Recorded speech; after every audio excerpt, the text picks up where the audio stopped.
This weekend, the Symphony of the Mountains will go for Baroque with performances featuring a very famous Stradivarius violin at First Presbyterian Church in Bristol. And joining us this morning to share with us more about this inspiring performance is Cornelia Laemmli Orth. Good morning. Good morning. It's such a pleasure to see you in person. Oh, same here. I was so excited. Thank you for having me. Let's talk about this event. It's coming up June 5th and 6th this weekend. Yes. It's right on us. It's right here.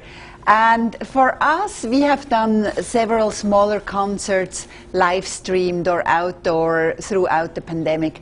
But this is going to be the first one that is a little bigger and indoor. It's going to be obviously all Baroque music. Right.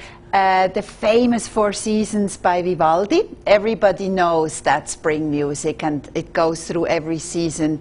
And with poems, we will have Hannah Ingram, actor of Barder Theatre, read the poems in between the music. And then we're going to do Bach's Brandenburg Concerto No. 1 with oboes, horn strings, and it's just gorgeous. And then, of course, the First Presbyterian Church has such amazing acoustics. And the Stradivarius that you talk about. That is a calling card. I mean, that is something very special. I've never seen one in person. Yeah, so it's a violin made in the 18th century by Mr. Stradivari in Cremona in Italy. And they're the most famous, most sought after violins in the world. We think there's about 650 of them, most of them in private collections.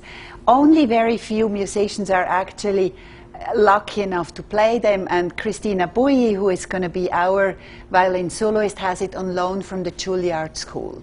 If you think, is there a difference between that and the regular violin, come and hear it. That violin grabs your attention and goes like straight to your heart and to your soul. I've heard people compare it, you know, it's hyperbole, but they say it's like listening to the angels sing. Yes, it's amazing. It's a huge difference.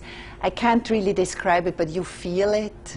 Everybody feels it. Don't say, well, I don't have music education, I won't know. That's not true. It's like, it's just going to grab you. And that's one key thing for the Symphony of the Mountains, isn't it? You want to bring in people that may not be classically trained or have a classical ear and say, come and enjoy this music. Yeah, we don't care if you have a classical training, or I don't care what you wear, or if you know where to clap. It's like Symphony of the Mountains is for everybody, and if it's not, then we have no right to exist. And I love your little tagline of going for Baroque. Yes. Because Baroque music has its own style, its own air, doesn't it? It does. We have a harpsichord, which looks a little bit like a baby grand piano, but the sound is very different. The strings are not hit, but they're plugged. And that's a very unique sound, very unique instrument for Baroque. And then the other thing that is very unique, 3 oboes. Usually you have 1 or 2 in an orchestra. So that sound in that church, and that First Presbyterian Church is so gorgeous with the stained glasses and the acoustics. So as you can see, I'm kind of like...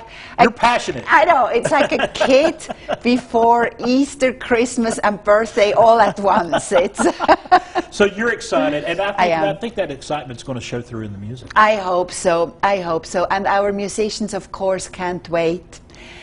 We've played several concerts, but this is the big first classical we're doing again, and it's music that we always want to play, but we very rarely get to do it because in a big concert hall it doesn't come out as well as in this church. All right. Cornelia, thank you so much for taking some time. Thank you. Folks, we got the information for you right here. Go for Baroque, June 5th and 6th this weekend. First Presbyterian Church there in Bristol. If you need some more information, find out about tickets and all of that, give them a call right there at that number, or check out symphonyofthemountains.org.